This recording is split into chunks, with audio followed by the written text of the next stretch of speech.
Fala galera, estou aqui para gravar mais um vídeo para o casal Rosariano. E nesse vídeo eu vou estar falando sobre o aniversário de Manaus, né? No próximo domingo, aí, dia 24, Manaus está fazendo 351 anos e eu vou estar falando um pouco da história da cidade, algumas curiosidades e alguns lugares para você visitar, para você que não é daqui. Então depois da vinheta eu continuo, fica comigo e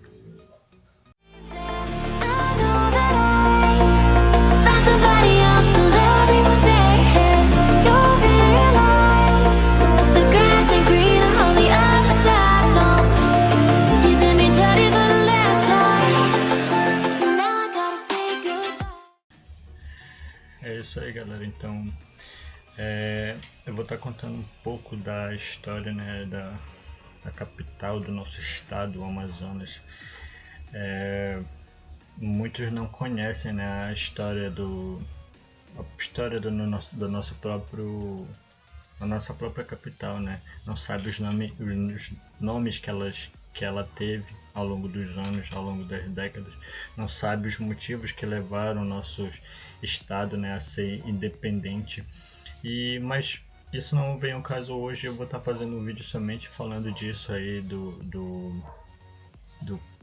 da história do Amazonas, né? Estou preparando um conteúdo bem legal aí e futuramente aí eu vou estar trazendo um vídeo contando a história do nosso estado até os dias de hoje.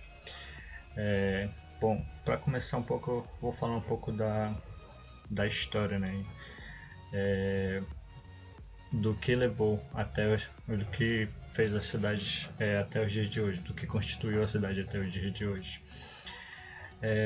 A história de Manaus inicia em uma aldeia indígena em torno da fortaleza de São José da Barra em 1669. Foi aí 169 anos, né, depois do descobrimento do Brasil. A fortaleza foi construída para assegurar o domínio da coroa de Portugal na região, área da confluência do Rio Negro com o Amazonas e os Solimões, e controlar o portão de entrada dos confins ocidentais da Amazônia, reservado à Espanha de 1494 pelo Tratado de Tordesilhas. O povoado que se desenvolveu no entorno recebeu o nome de São José da Barra do Rio Negro, ou Lugar da Barra, e em 1832, sob a denominação de Nossa Senhora da Conceição da Barra do Rio Negro, o vilarejo foi elevado à categoria de vila. E em 1848, a Vila da Barra foi elevada à categoria de cidade, com o nome de Cidade da Barra do Rio Negro, para receber em 1856 o nome de Manaus, em homenagem à nação indígena dos Manaus, mãe dos deuses, né, que é o significado de Manaus aí na língua indígena, né? Considerada o mais importante grupo étnico habitante da região, reconhecido historicamente pela sua coragem e valentia. Rapidamente a vila existente foi transformada numa cidade de intenso movimento comercial e incorporações urbanas. Além das sociedades sociais comerciais, das instituições financeiras, dos meios de transporte, da estrutura de saneamento básico e das arejadas praças e calçadas, Manaus possuía uma vida cultural intensa. A capital do Amazonas já oferecia infraestrutura significativa. Na época áurea da borracha, Manaus viveu seus anos de glória, com habitantes abastados. A cidade possuía 5 grandes casas de diversão para seus 50 mil habitantes, na verdade, e estava entre as mais bem servidas capitais em termos de entretenimento, especialmente quando confrontada com outras capitais como Lisboa, que tinha 11 casas para 500 mil habitantes, né? Ou Rio de Janeiro, que tinha 11 casas para 800 mil habitantes. A fortaleza que deu origem à cidade desapareceu em ruínas em torno de 1850, em um incêndio, dando lugar a um prédio que atualmente pertence à administração do Porto de Manaus. Se eu não estou enganado, fica ali perto ali de onde hoje é o Rodway, né? Ali no o porto privado de Manaus, aquele porto ali onde os barcos ficam ancorados. Vou estar passando uma imagem para você ver depois a cronologia, né, da cidade até os dias atuais.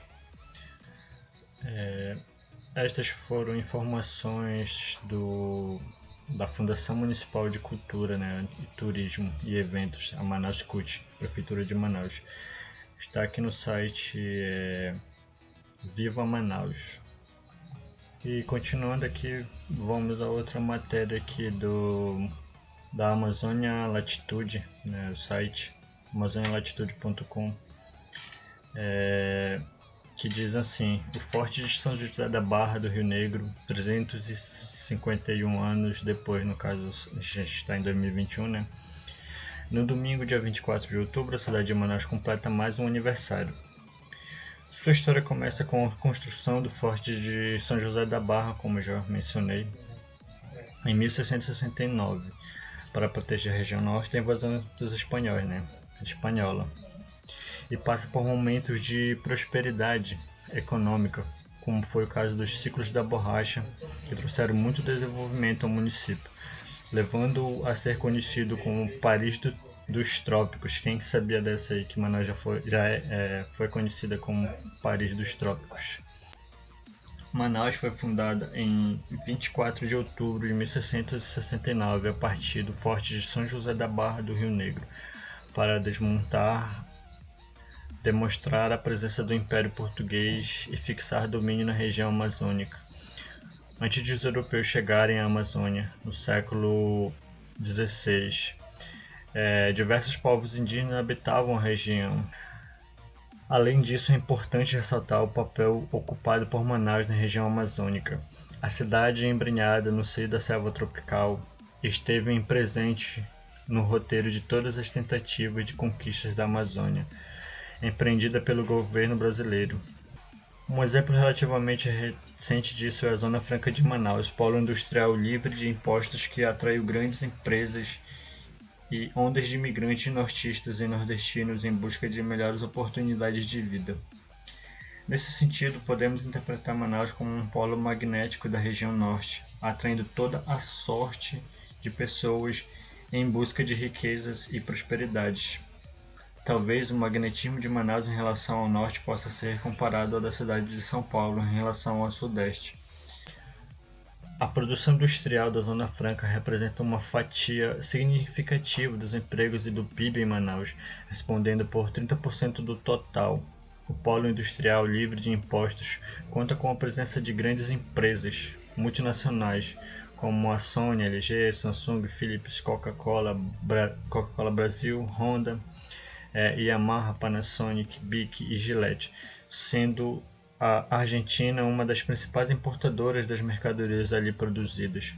No entanto, por conta da posição geográfica da capital amazonense, o escoamento da produção acaba relativamente prejudicado. Já o setor primário configura uma fatia menos importante na economia manauara. Segundo informações do IBGE, em 2016, a agropecuária, que se concentra às margens das rodovias próximas à cidade, rendeu 212 milhões para Manaus. Nessa foto vemos a feira de Manaus, a feira da Manaus moderna, onde pescadores vendem o fruto do seu trabalho. É importante ressaltar que atividades paralelas não registradas como a pesca representam cerca de 50% da renda per capita dos manauaras. Manaus foi uma das promessas de desenvolvimento econômico, social e de garantia de soberania brasileira sobre as fronteiras amazônicas ao longo dos séculos. Um dos argumentos usados para validar a implementação da Zona Franca durante o regime militar. No entanto, a promessa não se cumpriu, mas convenceu imigrantes de diversos pontos do país que chegaram à cidade. A falta de planejamento urbano ordenado e inchaço da população com constante chegada de imigrantes nortistas e nordestinos acarretou em graves problemas estruturais.